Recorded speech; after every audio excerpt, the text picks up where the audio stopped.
Hi and welcome Pythoneers. Have you ever wanted to build an AI writing assistant that is as good as you are? I got you. With the Gemini API you can. Do you want to supercharge your Python projects with cutting edge AI? Today I will show you how to harness the power of the Gemini API.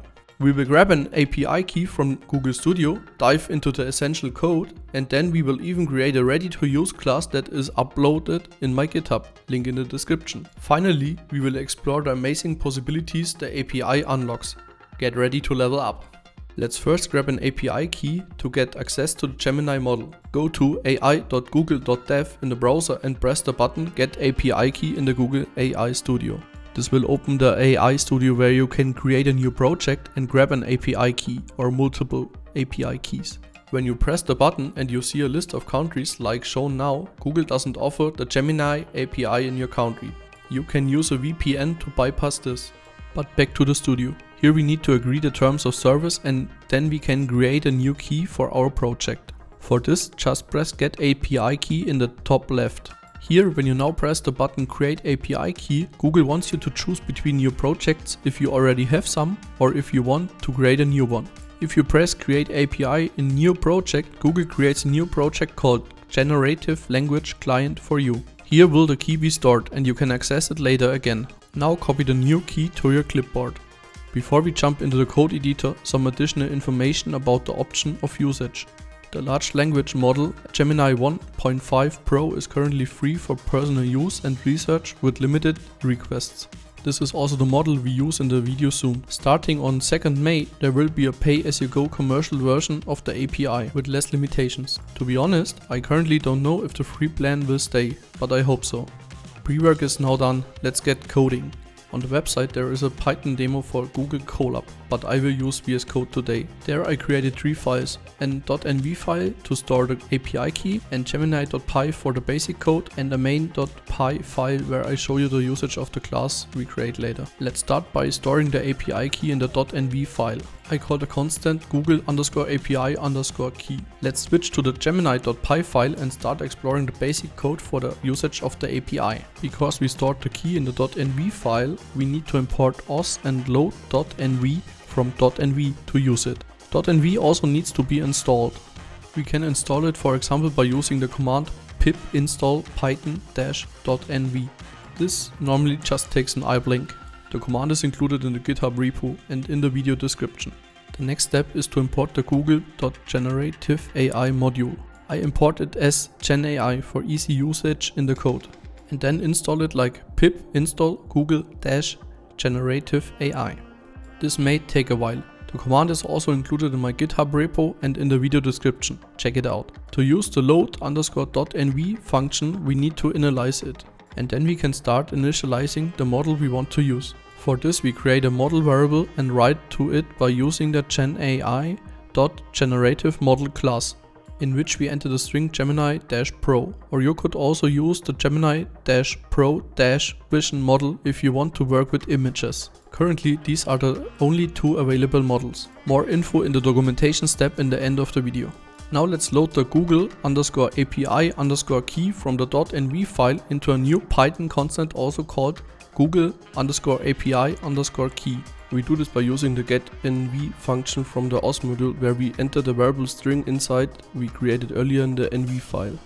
The last config step is to pass the API key to the parameter API_key in the GenAI configure function. Now we are finally set up and can start using the Gemini model.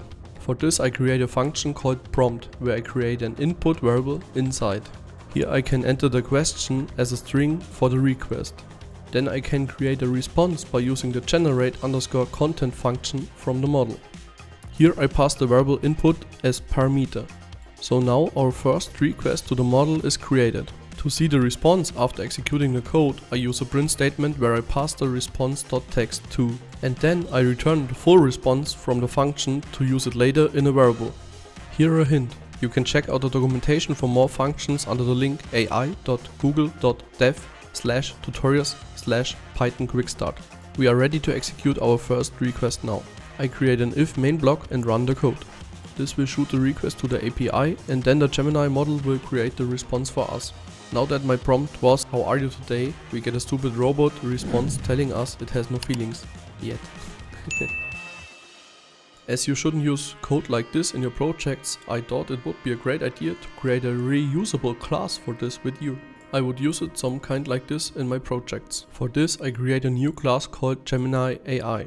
In the init step of the class I pass next to the self the parameter model_name, which makes us flexible in the usage of the model we want a response from. In the future there will be more models available from Google. Then I start transferring the parts from the function earlier into the class. First is the definition of the model I get from the class input parameters. Then I load the API key from the env file into a variable which I make accessible for the class by adding the self dot in front the variable API key. Then I paste the configure part down and replace the parameter with the new created API_key variable. Next is to define the model variable again with a generative model class with the model name as input parameter. After that we can start adding a function to our class. I call it generate_response and give it the two parameters self and input_text, which will be our question.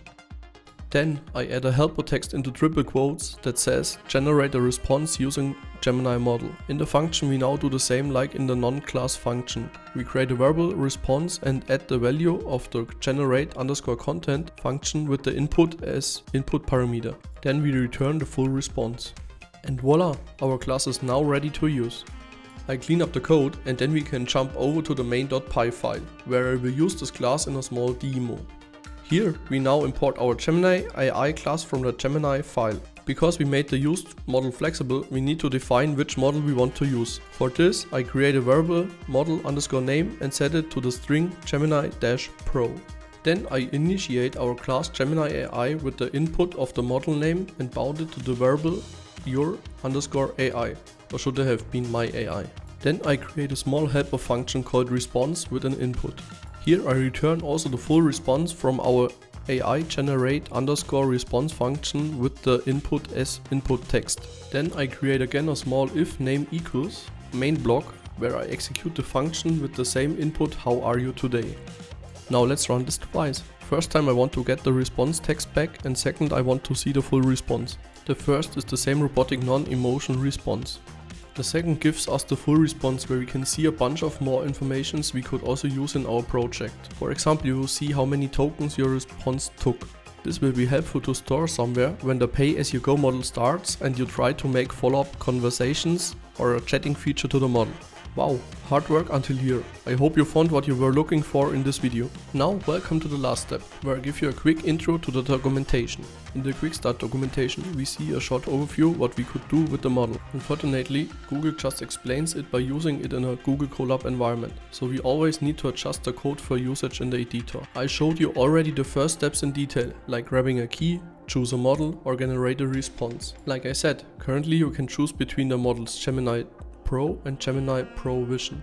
For the Pro Vision you can give an image as input and generate a text as output, like describe the image. Here is just a small adjustment necessary. You need to import the pill library to your project and open the image and give it to the model as input. In the next section it is described how you can use the model for follow-up chats. You need to initialize a chat. Therefore, you can use the chat history function or the stream equals true parameter in the chat function.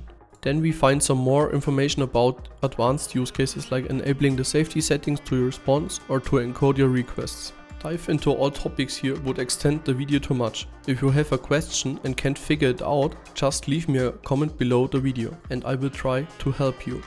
As you see, it is worth to check out the documentation. I'm so excited about the possibilities with Gemini.